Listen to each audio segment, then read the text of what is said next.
What if some of the most iconic Star Wars fan theories weren't just wild speculation? By the end, we'll reveal one theory that was closer to the truth than anyone realised. A theory whose payoff reshapes the early days of the rebellion. Comment below, which fan theory did you once believe had to be true? The theory that Snoke was secretly Mace Windu. The moment Supreme Leader Snoke appeared in The Force Awakens, towering, scared, and impossibly powerful, the fandom erupted with a singular question. Who is he? And almost immediately, one theory rose above the rest. That Snoke was none other than Mace Windu. Broken, vengeful, and somehow reshaped by the dark side. For many fans, the theory made uncanny sense. Mace Windu's final moments in Revenge of the Sith left his fate ambiguous. He was blasted out of a Coruscant window by Force lightning, and while injured, powerful Jedi have survived worse falls. Snoke's disfigurement looked like lightning trauma. His bitterness toward the Jedi felt like it could have come from a betrayed master. And Samuel L. Jackson's public insistence that Windu survived only fueled the fire. The appeal of this theory wasn't just the visual parallels, it was the emotional symmetry. What if Windu, radicalized by betrayal, tried to shape a new order by pushing a Skywalker towards his own vision of balance? What if Snoke's obsession with legacy came from a Jedi who once carried the burden? But as the sequel trilogy unfolded, the truth emerged. Snoke was not a fallen Jedi, not a returning master, and not a survivor of the Clone Wars. He was a Strandcast, an engineered puppet moulded by the Sith Eternal.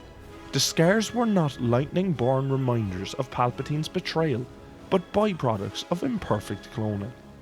Still, the theory endures because it reveals something deeper. Fans were searching for a meaning in Snoke's design, and for a time, they believed he might have been a fallen hero swallowed by darkness. But if this theory tried to elevate Snoke into something familiar, what happens when an even older theory tried to separate two identities that were always meant to be one? The theory that Palpatine and Sidious were two different people. To modern fans, this theory seems impossible. But in 1999, it was everywhere.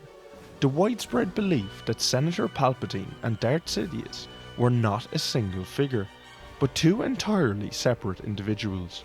In the earliest days after The Phantom Menace, there was a lot of speculation. George Lucas designed Episode 1 so that the casual viewers could doubt the connection. Sidious was cloaked in shadow. Palpatine appeared harmless, even gentle, and the Jedi, despite their legendary senses, detected no darkness within him. How could the galaxy's greatest Sith Lord hide his presence so completely? Fans attempted to solve this contradiction, crafting a theory that Sidious was the mastermind while Palpatine was merely his clone, a political puppet controlled from afar. It explained the Jedi's blindness. It explained the visual differences between their personas, and it explained why Palpatine seemed so mild, until the Clone Wars placed him in the perfect position. This theory thrived because the prequels had not yet connected all the dots. The Clone Wars were still a mystery, cloning itself was a long-teased element of the saga, and George Lucas was deliberately silent on the issue. But as Episode 2 arrived, the illusion dissolved. Sidious and Palpatine moved together too precisely, played too many parallel games, and shared too many moments of orchestration, and by Episode 3, their unity became undeniable. Still, the theory remains a snapshot of a very different era, a time when Star Wars mysteries unfolded slowly, allowing fans to imagine political puppetry that rivaled the Sith's own machinations.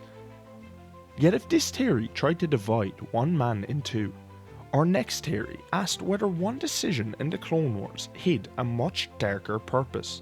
The theory that Pong Krell's deployment was a secret Palpatine test. When the 501st arrived on Umbara, everything felt wrong. The environment was hostile, the enemy was relentless, and a Jedi replacing Anakin Skywalker, Master Pong Krell, was unlike any general the clones had ever served. Cold, cruel, detached, and almost eager to see clones die. It didn't take long for fans to propose a theory that Anakin's sudden recall to Coruscant wasn't a coincidence, but a strategic move by Palpatine. By replacing him with Krell, Palpatine could test whether a legion of clones could defeat a powerful Jedi, a dry run for Order 66. The pieces seemed to align eerily well. Palpatine personally summons Anakin at a suspicious moment. Krell treats the clones as disposable assets.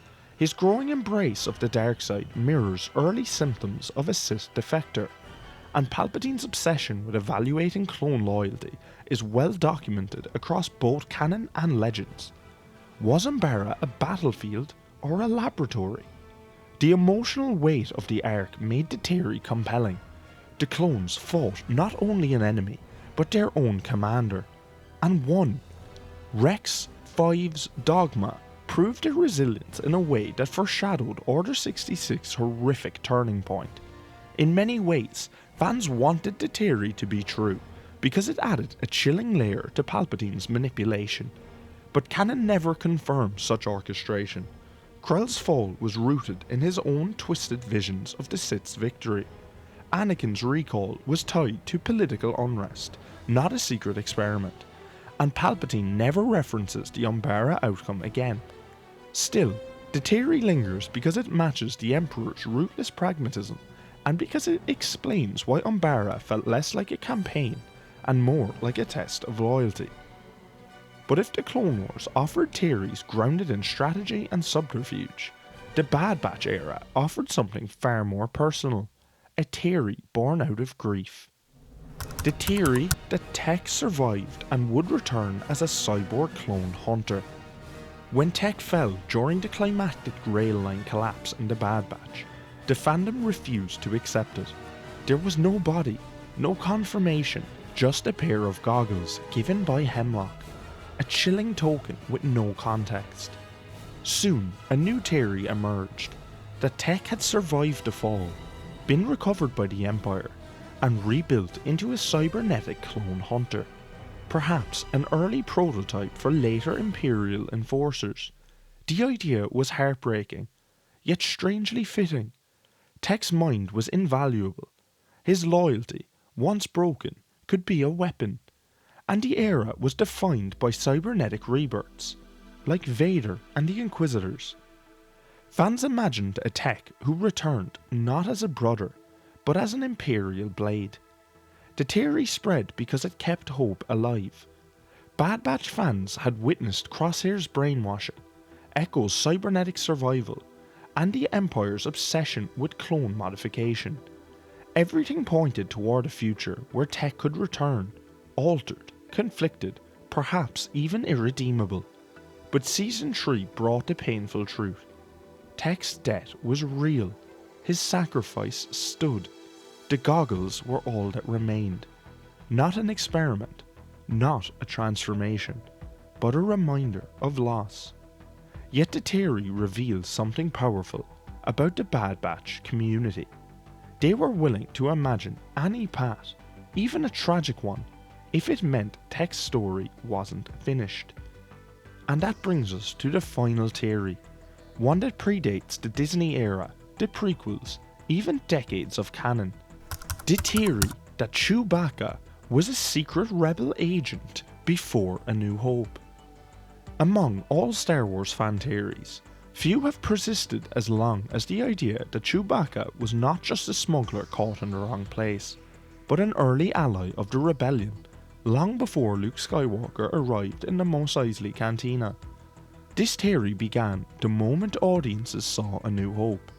Chewbacca responds to Obi-Wan Kenobi with immediate trust. He guides the old Jedi straight to Han, without suspicion or negotiation. He listens to every word of Obi-Wan's plan before Han eventually arrives. Legend strengthened this interpretation. Chewbacca fought alongside Yoda at the end of the Clone Wars. He aided Wookiee resistance cells. He smuggled supplies to anti-Imperial groups. and his life debt to Han didn't conflict with his broader anti-Imperial activities, it amplified them. Canon only deepened the resonance. Wookiees were among the earliest victims of Imperial slavery. Chewbacca liberated prisoners, he fought stormtroopers, he helped coordinate escapes. By the time he meets Obi-Wan, he's already a veteran of rebellion. So is this theory literally true? Not exactly. Canon does not designate Chewbacca as an official rebel operative before the original trilogy. But historically, it's on target. Chewbacca's opposition to the Empire, his trust in Jedi, and his connection to resistance movements made him a rebel long before the rebellion had a logo. And that brings us to the payoff we teased at the start. Among all 5 theories, this is the one fans came closest to solving. Chewbacca wasn't just a passenger in the saga's opening act. He was already fighting the Empire, waiting for the moment when Destiny strolled into a cantina wearing a brown robe. In the end, these 5 theories remind us that Star Wars Galaxy is built on mysteries, and fans have always filled the gaps with creativity, curiosity, and a desire to understand the deeper patterns behind the story. If you are enjoying these videos, consider becoming a channel member, and let's uncover the galaxy's greatest secrets together. Thanks for watching.